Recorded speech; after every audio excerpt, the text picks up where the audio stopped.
Alright, today we're going to be doing what's called a caveman carve of a chicken here. So for that we do not need a knife. This is right out of the grill, so we are going to use some gloves.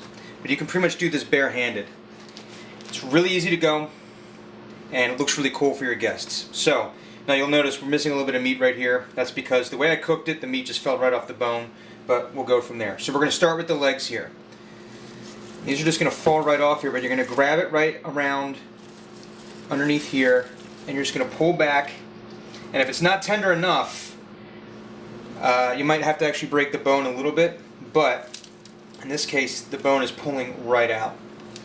So we're going to throw that because we're going to use that. And now we're going to go to the thigh. You can see there's a bone right here. You're just going to come behind it, and again, pull it off. You can always come back and you can always yank the bones right out. Again, if you cook this real tender, if you use the recipe, the salt crusted chicken recipe on the website for stbrians.com, you'll see how to do it so you get this. We're going to do the same thing on this side here. We're going to get the leg meat off here so the bones fall out. Same thing here. Okay. We have a little bit of tendril. We don't want to miss any of this stuff. This is all good stuff here. We don't want to miss that. This is some of the back meat. That might just come off. That's fine. Now, we're going to hit the breast meat here.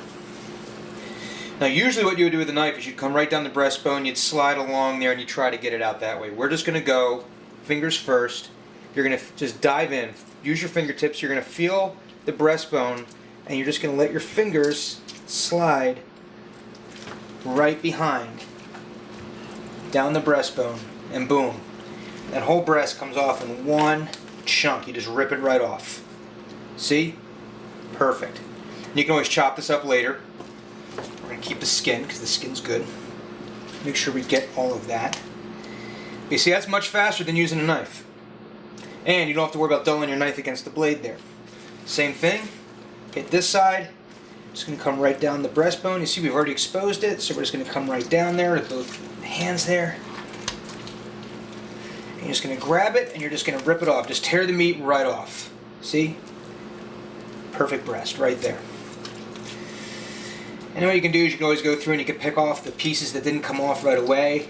You're going to end up doing that anyways. Now you have a little bit of pulled chicken as well. Okay?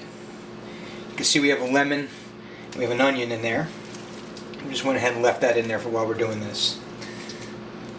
Okay, so we're going to get that.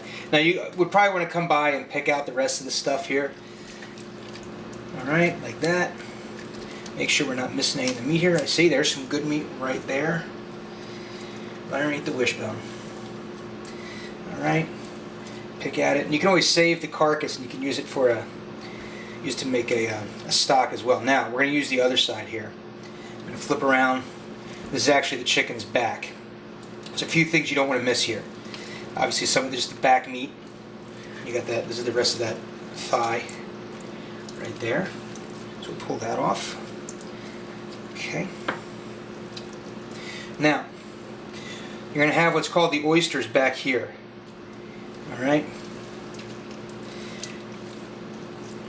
The oysters are these little delicate pieces. It's kind of scalloped out right here in the back. You definitely don't want to miss them. They're very, very tender. A lot of times they're thrown out. People don't even realize that they're there. Some more back meat here. See right at the wishbone again here. We're just trying to get to all the little bits of meat because this is all nice and tender and juicy. And chicken bats have nice fat content to them, so they cook up real nice. Alright, so we got most of it. One last little trick my buddy showed me is that the skin, if we still had it, the skin that's in between here, that membrane, is like the bacon of chicken. It's amazing. So there we go. Pretty much we could always get through. We could always pick off a little bit more pieces here and there, but you just stripped an entire chicken down with your bare hands. It takes you less than 3 minutes to do, and boom, you're done. So that's caveman carving of a chicken.